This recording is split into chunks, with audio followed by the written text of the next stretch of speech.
السلام علیکم ورحمۃ اللہ وبرکاتہ۔ الحمد للہ رب العالمین، والصلاة والسلام علی سید الانبیاء والمرسلین وعلی آلہ واصحابہ واہل بیتہ واحبابہ اجمعین، اما بعد فاعوذ باللہ من الشیطان الرجیم، بسم اللہ الرحمن الرحیم۔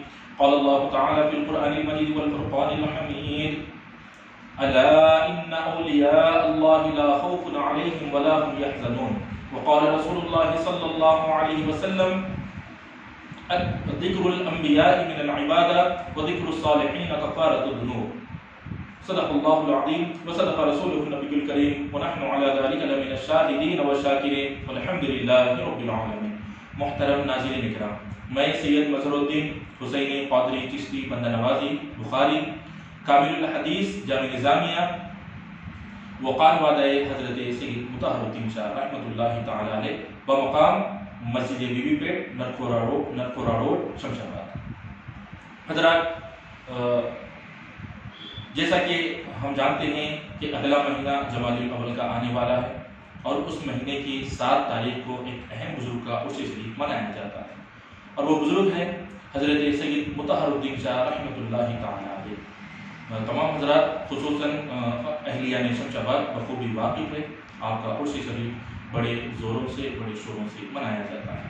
تو حضرات، اسی نسبت سے حضرت مطہر پیا رحمۃ اللہ تعالی علیہ کی زندگی کے کچھ اہم پہلو آپ کے سامنے ہم رکھنا چاہیں گے، تو تاکہ سعادت دارین مل جائے اور وہ بزرگ کی دعائیں مل جائے، ان کی نگاہ کرم مل جائے۔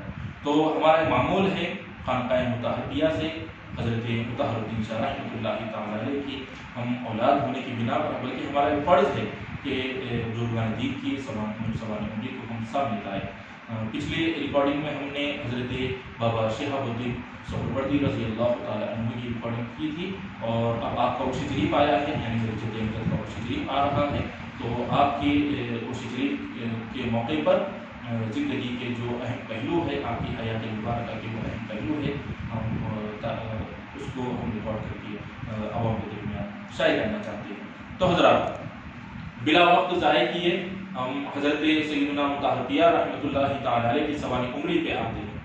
آپ کا پورا نام ہے حضرت سید مطہر الدین شاہ رحمۃ اللہ تعالی علیہ۔ آپ کا تعلق ہے، آپ کی جائے ولادت جو ہے وہ بخارا، جو علم کا بہت بڑا مرکز ہے، جہاں سے حضرت سیدنا امام بخاری رضی اللہ تعالی عنہ جو بخاری شریف کو پڑھی جاتی ہے، وہیں سے جو آپ کا تعلق تھا، تو حضرت مطہر پیا رحمۃ اللہ تعالی علیہ کا تعلق بھی وہیں سے ہے۔ آپ کا جو جائے ولادت تو آپ کی بخارا شریف شہر ہے، اور آپ کا جو سن ولادت جو ہے وہ ہے 1234 ہجری بمطابق 1816 عیسوی میں۔ اس سال میں آپ کی ولادت مبارکہ عمل میں آئی، اور آپ سادہ گھرانے سے ہیں، اور آپ کا سلسلہ نسب جو پہنچتا ہے وہ بزرگان دین سے ہوتے ہوئے، سب قادریہ سے ہوتے ہوئے بزرگوں سے پاک کی 21ویں پشت میں آپ کا سلسلہ نسب پہنچتا ہے، تو آپ بزرگوں سے پاک کے 21ویں پشت میں ہوتے ہیں۔ حضرات، آپ کے بخارا شریف میں ابتدائی جو عمر کے جو 12 سال تھے، آپ کے بچپن کے جو 12 سال تھے، وہ بخارا شریف میں ہی آپ نے گزارا ہے۔ 12 عمر شریف کو جب آپ نے پہنچا تو 12 سال کی عمر شریف میں آپ نے ایک خواب دیکھا۔ حضرت بابا شرف الدین سہروردی رضی اللہ تعالیٰ عنہ جو شہنشاہ دکن ہیں، آپ نے حضرت مطہر پیا کے خواب میں آ کے فرمایا، اے مطہر الدین، اب آپ بخارا سے دکن کی جانب ہجرت فرمائیے، اللہ تعالیٰ آپ سے ایک بہت بڑا کام لینے والا ہے۔ بس حضرت مطہر الدین شاہ رحمۃ اللہ تعالی علیہ دوسرے دن نماز فجر کے بعد اپنے گھر والوں سے ملے، ان کو الوداع کہا، اور آپ نکل گئے دکن کی جانب۔ 12 سال کی عمر شریف میں آپ نکلے تھے، جب آپ یہاں پہ پہنچے تو 24 سال آپ کی عمر شریف ہو چکی تھی۔ تو راستے میں آپ نے عبادات، مخلوق خدا کی خدمت کرتے ہوئے، دین کی تبلیغ، عبادات کو بھی بجا لاتے ہوئے، ہر طرح کے اہتمام کرتے ہوئے آپ 24 سال کی عمر شریف میں دکن میں پہنچ گئے۔ دکن میں سب سے پہلے آپ پہنچے حضرت بابا شرف الدین رحمۃ اللہ تعالی علیہ کے یہاں، وہاں سے آپ نے روحانی طور پہ گفتگو کی، حضرت بابا شرف الدین سہروردی رضی اللہ تعالیٰ عنہ نے فرمایا کہ آپ میرے چھوٹے بھائی حضرت بابا شہاب الدین سہروردی رضی اللہ تعالیٰ عنہ کے یہاں پہنچ جائے. بس آپ شمشاباد کے پہاڑی شریف پہ جو بزرگ ہے جو شہنشاہ دکن کے بالکل برادر عزیز ہے، سگے بھائی ہے، حضرت بابا شہاب الدین سہروردی رضی اللہ تعالیٰ عنہ کی بارگاہ میں پہنچ گئے. حضرت بابا شہاب الدین سہروردی رضی اللہ تعالیٰ عنہ کے پاس 3 دن آپ نے قیام فرمایا. تیسرے دن حضرت بابا شہاب الدین سہروردی رضی اللہ تعالیٰ عنہ نے آپ سے فرمایا، مخاطب ہو کے فرمایا، یہ روحانی طور پہ آپ کو یہ حکم فرمایا کہ اے مطہر الدین، مغرب کی جانب ایک مسجد ہے جسے مسجد بی بی پیٹ کہا جاتا ہے، بس آپ وہاں پہ پہنچ جائیں. وہاں پہ جنات کا غلبہ ہو چکا ہے، انسانوں پہ ظلم ہو رہا ہے. جو انسان وہاں جاتا ہے وہ برباد ہو جاتا ہے، وہ مر جاتا ہے، جنات اس کے اوپر غالب آ جاتے ہیں. بس آپ وہاں جائیں، اس ظلم کو ختم کر دیں. بس آپ حضرت مطہر پیر رحمۃ اللہ تعالی علیہ اپنے عالم شباب میں آپ کو حضرت بابا شہاب الدین کا حکم پا کے آپ نکل گئے مسجد بی بی پیٹ کے یہاں. بس آپ مسجد بی بی پیٹ میں آئے تو جنات نے سمجھ لیا کہ ہم نے بہت سارا حملہ کیا لیکن ان پہ حملہ نہیں ہوا. مسجد بی بی پیٹ میں آ کر آپ نے اپنے مصلی کی جگہ بنائی عبادت کرنے کے لیے. 40 دن کی آپ نے نیت ٹھانی اور 40 دن کا آپ نے وعدہ کر لیا کہ 40 دن کے یہاں یہ ظلم کو ختم کر دوں انشاءاللہ تعالی. آپ نے اس طرح سے خدا تعالیٰ کی بارگاہ میں معروضہ پیش کیا. بس 40 دن تک حضرات ہر دن ایک ایک واقعہ پیش آیا. جنات آپ کے اوپر حملہ کرتے گئے. کوئی جن آتا جو آپ کو اٹھا کے ہوا میں پھینک دیتا تھا. بس آپ جیسا ہی ہوا میں جاتے تو جنات تو ہوا میں آپ کو پھینک دیا تھا 7 کلومیٹر پہ. بس آپ یا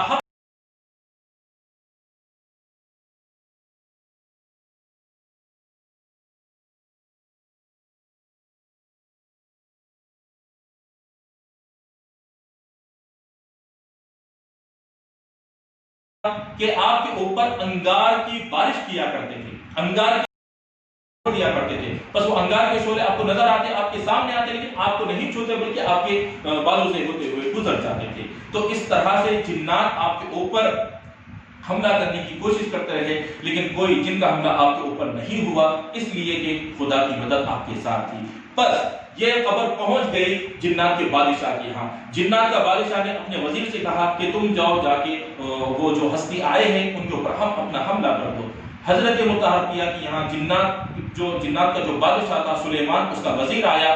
وزیر اس طرح سے آیا کہ جن اپنے آپ کو سانپ کی شکل میں تبدیل کر لیا، مسجد کو گھیر لیا، سارا سانپ بن کے مسجد کو گھیر لیا، پھر مسجد کے اندرونی حصے کو گھیر لیا اور حضرت مطہر پیر کو تمام جسم کو لپیٹتا ہوا آپ کے چہرے کے سامنے اپنا چہرہ لا کے رکھ دیا. بس وہ جن آپ کو ڈرانے لگا لیکن آپ ذکر کی حالت میں موجود تھے. آپ نے اپنا ذکر ختم کیا اور آپ نے سورہ فاتحہ کی تلاوت کی تو وہ سانپ اپنی اصلی شکل میں آ گیا، یعنی جن بن گیا اور آپ سے معافی مانگنے لگا اور آپ سے معافی مانگ کے سیدھا اپنے دربار میں پہنچا. جو جنات کا جو بادشاہ تھا سلیمان، اس کے دربار میں پہنچ کے کہا کہ ہم نے تو ان کے اوپر حملہ کیا تھا لیکن ہمارا حملہ ان کے اوپر ناکام ہو گیا. بس آپ چلے. یہاں تک کہ 40واں دن گزرا حضرت مطہر پیر کا اور 40ویں دن وہ بادشاہ آپ کے مقابلے میں آیا. بس آپ کے پاس آ کر وہ جنات کا جو بادشاہ تھا مچھر کی شکل اختیار کیا، اپنا حملہ کرنا چاہا. دائیں کان میں آیا، آپ نے اس کو ہٹا دیا. بائیں کان میں آیا، آپ نے اس کو بھی ہٹا دیا. پیٹھ پہ بیٹھ کے کاٹ دیا تو آپ نے پیٹھ سے اس مچھر کو ہٹانا چاہا. جیسا ہی وہ آپ کے ہاتھ کو لگ گیا وہ مچھر تو آپ کے ہاتھ سے خون کی نہریں بہنے لگی. سارا مسجد خون کی نہروں میں ساری مسجد سے خون کی نہریں بہنے لگی. بس آپ نے اپنے ذکر کو مکمل کیا، سورہ فاتحہ کی تلاوت کی تو سارا خون غائب ہو گیا. بادشاہ بھی آپ کے سامنے تھا، وزیر بھی آپ کے سامنے تھا، جنات کی تمام رعایا آپ کے سامنے تھی. بادشاہ نے آپ کے قدم کو پکڑا اور آپ کے ہاتھ مبارک کو چوم کر، دست مبارکہ کو چوم کر کہا کہ ہم نے تمام حملے کر دیے لیکن آپ کے اوپر ہمارا حملہ ناکام ہو گیا. بس میں یہاں کا بادشاہ تھا لیکن آج میں آپ کو اپنا بادشاہ تسلیم کرتا ہوں. تو اس طرح سے وہ جنات کو جو کچھ بھی انہوں نے حملہ کرنے کی کوشش کی، خدا کی مدد آپ کے ساتھ تھی. بس آپ نے ان کے تمام حملے میں اپنے قدم کو استقامت پہ قائم رکھا اور اس کے بعد آپ نے ان کا مقابلہ کیا، روحانی طور پہ مقابلہ کیا. خدا کی مدد آپ کے ساتھ شامل حال رہی. بس وہ لوگ جو جنات کی جو قوم تھی وہ آپ کے ہاتھ پہ توبہ کیے اور آپ کے مریدین میں بھی شامل ہو گئے۔ تو اس طرح سے مسجد بی بی پیٹ کے یہاں حضرت مطہر نے جو جنات کا جو غلبہ تھا اس کو دور کیا، ان کو ہدایت فرمائی، ان کو دائرہ اسلام میں داخل کیا، ان کو اپنے مریدین میں بھی شامل کیا اور ان کو یہاں سے جنگل و بیابان کی طرف بھیج دیا۔ کہا کہ کل کے دن یہاں پہ قوم انسان آئیں گے، بس تم لوگ یہاں نہیں رہ سکتے، بس تم لوگ کہیں اور اپنا زندگی کا گزر بسر کر لے، کہہ کر آپ نے ان کو جنگلات کی جانب بھیج دیا۔ جنات نے بار بار اصرار کیا آپ سے کہ اے بابا جان، ہم میں کچھ خوش نصیب لوگوں کو چن لیجئے جو ہم آپ کی خدمت کرنا چاہتے ہیں۔ حضرت مطہر نے انکار کر دیا تھا، لیکن بار بار اصرار کرنے کی بنا پہ 4 جنات کو آپ نے اختیار فرمایا، جو 4 جنات الحمدللہ حضرت مطہر کے حیات مبارکہ سے لے کے آج تک انشاءاللہ صبح قیامت تک آپ کی خدمت کرتے رہیں گے۔ دیکھنے والی آنکھوں نے دیکھا ہے، سننے والے کانوں نے سنا ہے۔ بہرحال وہ مختصر وہ الگ پہلو ہے۔ اب آتے ہیں حضرت مطہر کی خدمات کی جانب۔ جب وہ یہ معاملہ ختم ہو چکا تھا، یہ جنات کا معاملہ، وہ جگہ آباد ہو چکی تھی، لوگ آپ سے جڑنے لگے، حضرت مطہر کا چرچا اتنا ہو گیا کہ لوگ آپ کے پاس آنے لگے، یہاں تک کہ آپ کا چرچا اتنا بلند ہو گیا کہ سلطنت آصف جاہ سابق کے دربار میں آپ کا خبرنامہ پہنچ گیا کہ وہاں پہ ایک اللہ کے ولی آئے ہوئے ہیں اور وہاں سے فیض و برکات بٹ رہے ہیں، ان کی دعائیں لوگ لینے کے لیے دوڑ رہے ہیں۔ تو آصف جاہ سابق میر عثمان علی خان صاحب کی بی بی عظمت النساء عرف دلہن پاشا بیگم، وہ بھی آپ کے خدمات میں پہنچ کے آپ کی دعائیں لینے لگی اور کہا کہ جب آپ سے مانوس ہو گئی تو آپ کے مریدین میں شامل ہونے کی خواہش کی، تو حضرت مطہر نے ان کو اپنے مریدین میں شامل فرمایا۔ تو حضرات ہمیں پتہ چلا کہ حضرت مطہر صرف اور صرف جنات کے ولی نہیں، جنات کے رہبر نہیں، جنات کے بادشاہوں کے رہبر نہیں، بلکہ انسانوں کے اور انسان کے بادشاہوں کے بھی آپ رہبر ہیں۔ آپ نے اس طرح سے ان حضرات کی صرف عوام کی نہیں، جنات ہو یا انسان، ان کے بادشاہوں کی بھی آپ نے تربیت فرمائی۔ تو حضرات اس کے علاوہ حضرت مطہر رحمۃ اللہ تعالیٰ علیہ کی بے شمار کرامت ہے، آپ کی عاجزی انکساری کے پہلو ہے، اور اس کے علاوہ بہت ساری چیزیں ہیں آپ کی زندگی کے چھوٹے سے ریکارڈنگ کے ویڈیو میں، تمام چیزیں شامل نہیں ہو سکتی۔ تو حضرات اب ہم آگے بڑھتے ہیں۔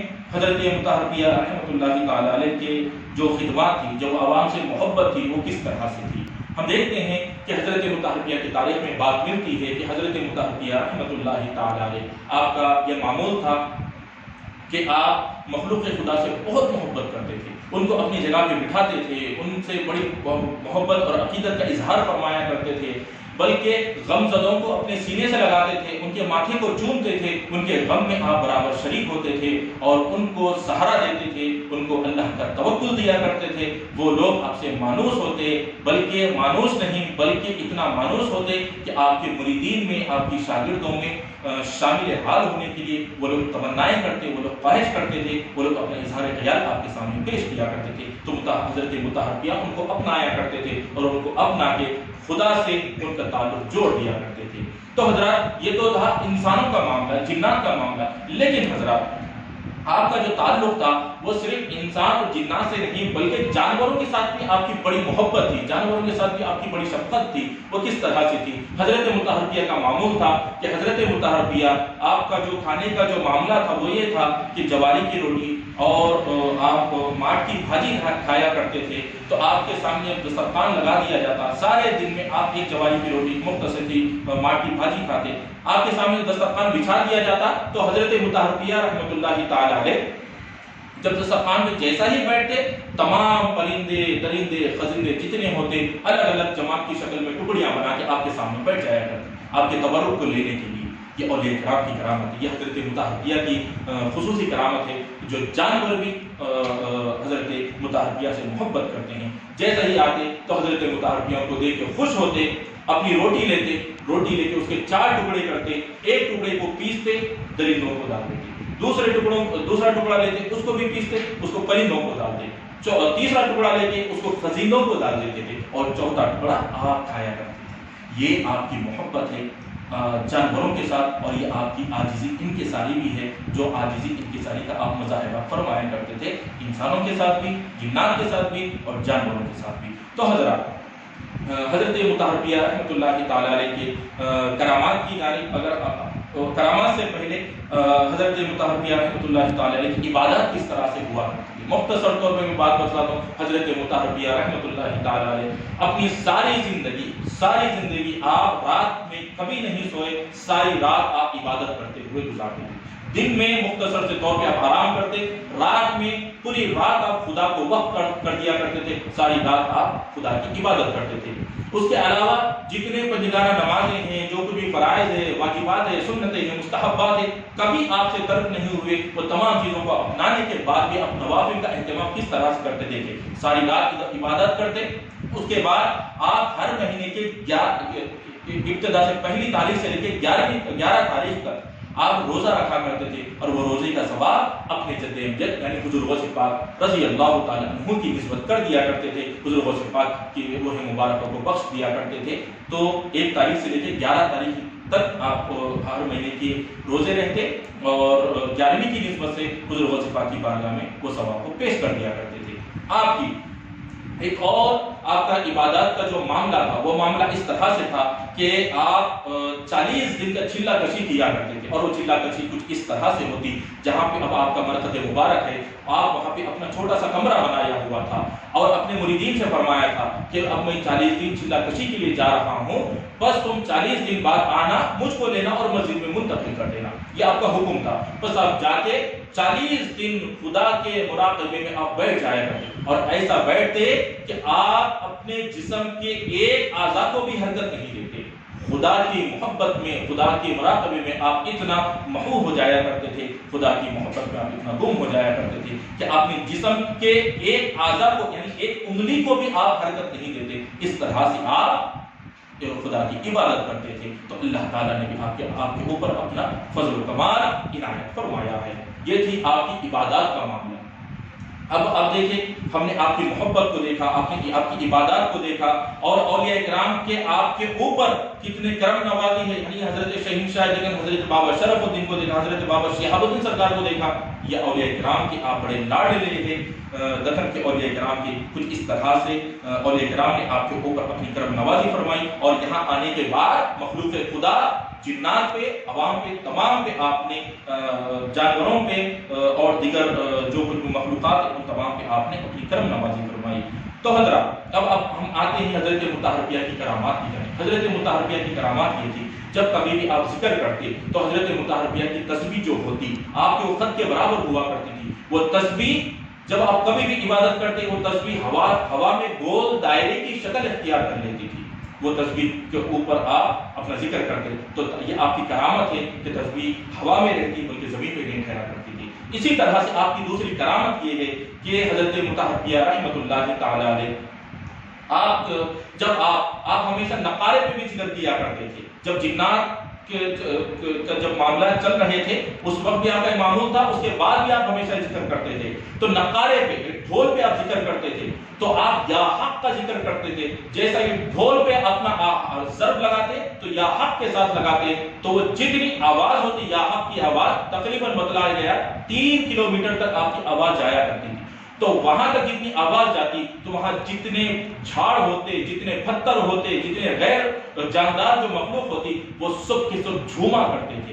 جھاڑ کے پتوں میں سے اور پتھر میں سے جس طرح ہیرے کی شعائیں نکلتی ہیں، کرنیں نکلتی، اسی طرح وہ جھاڑ کے پتوں میں سے، وہ جھاڑ میں سے اور وہ پتھر میں سے نورانی شعائیں نکلتی تھی۔ تو آپ کے مریدین یہ کرامات کو اپنی آنکھوں سے دیکھا کرتے تھے۔ تو یہ آپ کی کرامات ہے۔ اسی طرح آپ کی کرامات یہ بھی ہے کہ آپ نے اپنے وصال کی تاریخ پہلے ہی بتا چکے تھے۔ آپ اپنی عمر کا جو حصہ تھا وہ آپ پہلے ہی بتا چکے تھے۔ آپ نے فرمایا تھا کہ 105 سال میری عمر ہوگی، اور آپ نے فرمایا تھا اس دوران اگر خدا مجھ کو اپنے پاس نہیں بلاتا ہے تو میں اپنی تیسری پیڑھی کی نسل کو بھی دیکھ لوں گا، یعنی میری تیسری نسل کو بھی میں مشاہدہ کر لوں گا، اللہ مجھے اتنی عمر عطا کرے گا۔ تو آپ نے اپنی جو عمر تھی وہ بھی بتلا دیا، یہ اللہ نے آپ کو علم غیب سے بھی عطا فرمایا، علم غیب بھی عطا فرمایا تھا۔ ایک اور چیز جو آپ کے علم غیب سے جو تعلق رکھتی ہے وہ یہ ملتی ہے کہ آپ نے اپنی حیات مبارکہ میں فرما دیا تھا مشرق کی جانب اشارہ کر کے کل مستقبل میں یہاں سے اڑن تشریح جائے گی۔ لوگوں نے پوچھا، عوام نے پوچھا، آپ کے مریدین نے پوچھا، بابا جان یہ واقعہ کب پیش آئے گا؟ آپ نے فرمایا میری تیسری پیڑھی جب آ جائے گی، تیسری نسل میری جب آ جائے گی، اس وقت یہ معاملہ پیش آ جائے گا۔ الحمدللہ آج آپ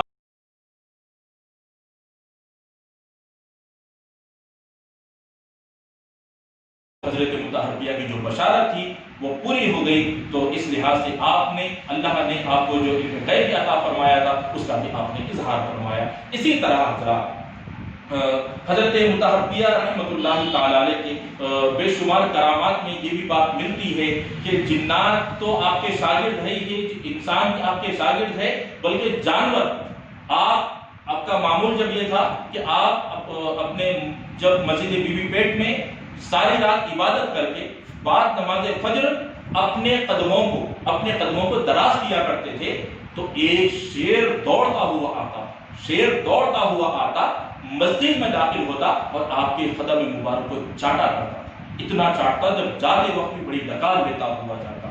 تو یہ جانور جو تھے وہ آپ کے قدموں کو چاٹتے تھے۔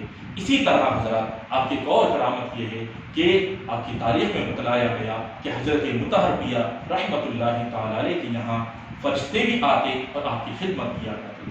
تو اس سے بات یہ پتہ چلی کہ حضرت مطہریہ کا فیضان صرف اور صرف عوام پہ نہیں، انسانوں پہ نہیں، بلکہ انسانوں پہ ہے، انسانوں کے بادشاہ پہ بھی ہے، جنات پہ ہے، جنات کے بادشاہوں پہ بھی ہے، جانور پہ بھی ہے، جانوروں کے بادشاہ پر بھی ہے، آسمان میں بھی ہے، زمین کے نیچے بھی ہے۔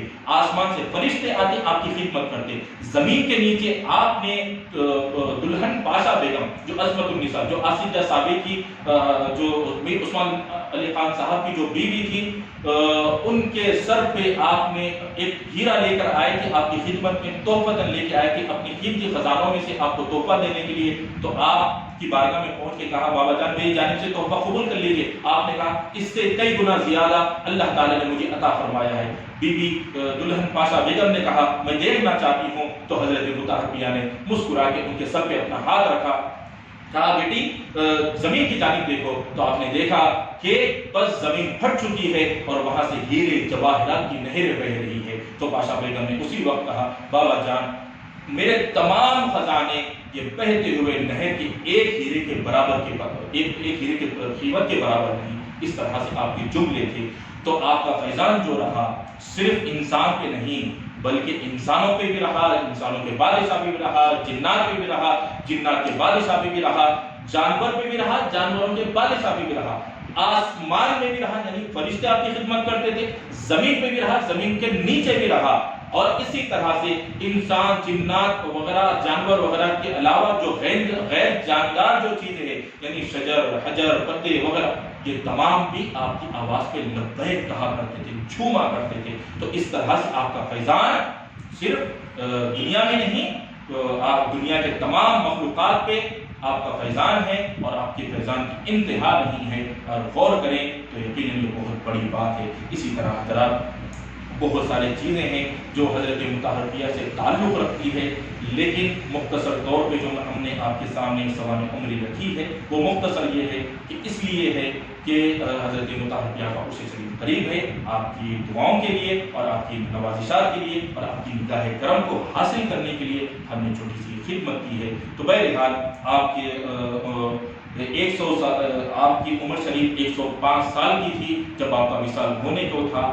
بس آپ شمشاباد بس اسٹینڈ کی جو جامع مسجد تھی آپ وہاں پہ بھی عبادت کیا کرتے تھے۔ بس آپ وہاں بیٹھتے اور جس رات آپ کا وصال ہونا تھا آپ نے ایک رات وہاں پہ گزاری۔ اس رات میں آپ نے فرمایا تھا کہ پانی کا چراغ اس وقت آپ نے فرمایا تھا کہ چراغ جلا دو، آپ کے مریدین نے کہا تھا بابا جان تیل نہیں ہے، آپ نے کہا پانی ڈال دو، اس کے بعد چراغ جلا دو، بس تیل ڈالا، پانی ڈالا گیا، پانی ڈال دی، چراغ جلایا گیا تو چراغ جل گیا۔ تو پانی کا چراغ کا بھی آپ نے کرامت ظاہر فرما دی کہ آپ کے پاس پانی کا چراغ چلا کرتا تھا۔ اس کے بعد ساری رات آپ نے عبادت کی، پھر اس کے بعد آپ نے صبح فجر کا وقت ہونے کو تھا، مؤذن صدائیں دے رہا تھا، اشہد ان لا الہ الا اللہ کی صدائیں دیا، آپ نے اسی صدا پہ اپنی آواز لگا دی، اشہد ان لا الہ الا اللہ۔ اس کے بعد مؤذن جب یہ الفاظ پہ پہنچا اشہد ان محمد رسول اللہ، تو آپ نے وہی الفاظ دیے اشہد ان محمد رسول اللہ۔ ادھر مؤذن کی صدا پہ آپ نے جواب دیتے ہوئے آپ اس دنیا سے رخصت ہو گئے، انا للہ و انا الیہ راجعون۔ آپ کا جس دن آپ رخصت ہوئے اس تاریخ تھی 7 جمادی الاول 1339 ہجری، بمطابق 12 جنوری 1921 عیسوی میں آپ کا وصال ہوا، آپ ہم سے جدا ہو گئے۔ اس کے بعد آپ کو آپ کے اصل مرکز پہ لایا گیا، مسجد بی بی کے سائے میں آپ کی تدفین عمل میں آئی۔ پھر اس کے بعد آپ کے جو بھتیجے تھے، بھتیجے بھی تھے، خلیفہ بھی تھے، داماد بھی تھے، حضرت سید برہان الدین شاہ حسینی پادری چشتی بند نوازی بخاری رحمۃ اللہ تعالی علیہ، آپ کے مشن کو آپ نے اپنے ذمے لیا، یعنی خدمت خلق و دین۔ آپ اس مشن کو کرتے گئے، عمل کرتے گئے، آخرکار آپ نے اپنا مشن اپنے بیٹے کو دیا، یعنی آپ کے بیٹے حضرت برہان الدین شاہ کے بیٹے حضرت سید مطہر الدین شاہ رحمۃ اللہ تعالی علیہ، آپ نے اپنے بیٹے کا نام اپنے پیر و مرشد کے نام پہ، اپنے چچا کے نام پہ رکھا تھا۔ تو لیکن آپ مشہور ہوئے، حضرت مطہر الدین شاہ جو آپ کے پوتے ہیں وہ مشہور ہوئے صاحب پاشا کے نام سے۔ حضرت برہان الدین شاہ کے جو بیٹے تھے اصل نام مطہر الدین، لیکن آپ مشہور ہوئے صاحب پاشا کے نام سے۔ تو آپ نے حضرت صاحب پاشا نے اپنے دادا جان کے جو مشن تھا خدمت خلق و دین، آپ نے اس کو اپنے ذمے لیا، تمام عوام کے درمیان پہنچایا۔ آپ حضرات کی بھی بڑی بڑی تفصیلات ہیں، انشاءاللہ تعالی اس کے تعلق سے بھی ویڈیو بنایا جائے گا۔ آخرکار آپ کا بھی حضرت صاحب پاشا بھی جب اس دنیا سے رخصت ہو گئے تو آپ کے 2 بیٹے تھے، آپ کے 2 بیٹے حضرت پیر طریقت الحاج سید یوسف الدین شاہ حسینی قادری چشتی بند نوازی بخاری سجادہ نشین حال، آپ کے زیر نگرانی تمام مراسم ادا ہوتے ہیں، اور آپ کے بھائی برادر عزیز حضرت سید یحییٰ پاشا حسینی قادری چشتی بند نوازی بخاری جو آپ کے برادر عزیز ہے۔ تو الحمدللہ آپ حضرات کے ذمے اپنے دادا جان حضرت مطہر الدین شاہ رحمۃ اللہ تعالی علیہ کی خدمات آئے ہیں، اور بخوبی آپ حضرات خدمات انجام دے رہے ہیں، اور آپ کے تمام خانوادگان جو حضرت سجادہ نشین حال سید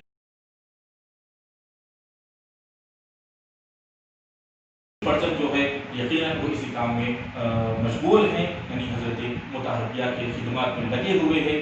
تو آپ کے بڑے بیٹے کا نام ہے سید رؤوف الدین، دوسرے بیٹے کا نام ہے حافظ سید رفیع الدین فارغ التحصیل جامع نظامی، اور آپ کے تیسرے بیٹے کا نام ہے سید مظہر الدین کامل الحدیث جامع نظامیہ۔ اسی طرح سے حضرت یحییٰ پاشا حسینی صاحب کے جو فرزندان ہیں، ان کے 2 فرزند ہیں جو بھی وہ بھی دادا حضرت کی خدمت میں لگے ہوئے ہیں۔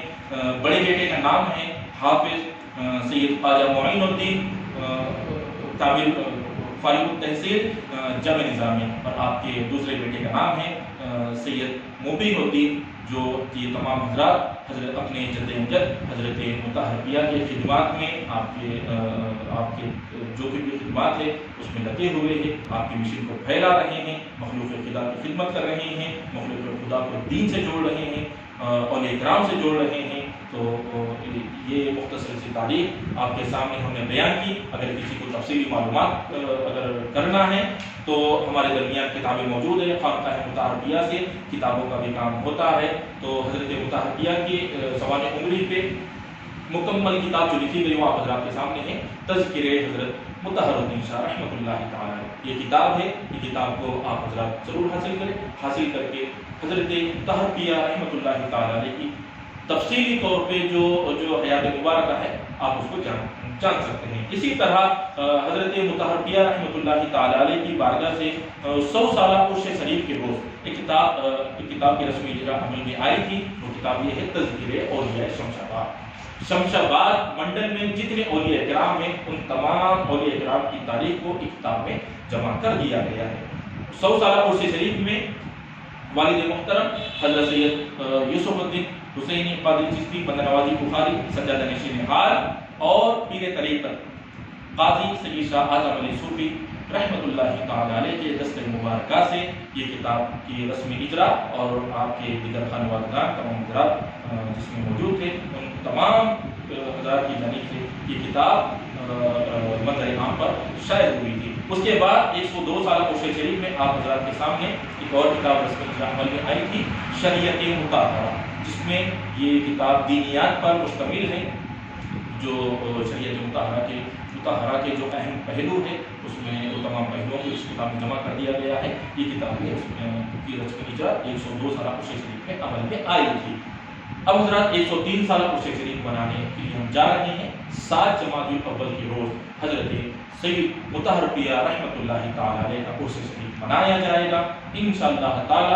عرس شریف کی تفصیلات جو ہے انشاءاللہ دوسری کلپ میں مل جائیں گی۔ بتلانے کا مقصد یہی ہے حضرات کہ اولیاء کرام کا جب تذکرہ آتا ہے تو اولیاء کرام کی حیات سے واقف ہو جائے، جب کبھی بھی ان کا عرس شریف قریب آتا ہے ان کی حیات سے واقف ہو جائے، تاکہ جیسا کہ حدیث پاک میں جو آیا ہے ذکر الانبیاء عبادہ و ذکر الصالحین کفارۃ الذنوب، کہ انبیاء کرام کا ذکر کرنا یہ عبادت ہے اور اولیاء کرام کا ذکر کرنا یہ گناہوں کا کفارہ ہے۔ تو ہمارے گناہیں دھل جائے، اولیاء کرام سے ہماری عقیدت محبت بڑھ جائے اور ان کی دعاؤں سے اور ان کی فیوز و برکات سے ہم مستفیض ہو جائے۔ تو یہ ایک مختصر سی کوشش تھی آپ حضرات کے درمیان حضرت مطہریہ کے سوانح عمری کو پہنچانے کی۔ تو ہم نے ایک مختصر سی کوشش کی، الحمدللہ اس میں حضرت مطہریہ کے سوانح عمری کو آپ حضرات کے سامنے رکھ دیا گیا ہے۔ تفصیلات کے لیے کتابوں کو حاصل کیا جا سکتا ہے، بارگاہ حضرت مطہریہ میں آ کر براہ راست ان کتابوں کو حاصل کیا جا سکتا ہے اور تفصیلی طور پہ حضرت مطہریہ کے سوانح عمری کو جانا جا سکتا ہے۔ تو بہرحال حضرات 7 جمادی الاول کے روز عرس شریف منایا جا رہا ہے انشاءاللہ تعالی۔ عرس شریف کی تفصیلات کیا ہوگی اور عرس شریف کے مراسم کس طرح سے ہوں گے انشاءاللہ دوسری کلپ میں آپ حضرات تک اور اخبارات کے ذریعے سے انشاءاللہ آپ حضرات تک پہنچ جائیں گے۔ ہم دعا کرتے ہیں کہ اللہ تعالی حضرت مطہریہ رحمۃ اللہ تعالی علیہ کی فیض و برکات سے ہم تمام کو مستفیض فرمائے، دین و دنیا دونوں جہاں میں کامیابی و کامرانی عطا فرمائے۔ سبحان ربک رب العزۃ عما یصفون وسلام علی المرسلین والحمد للہ رب العالمین۔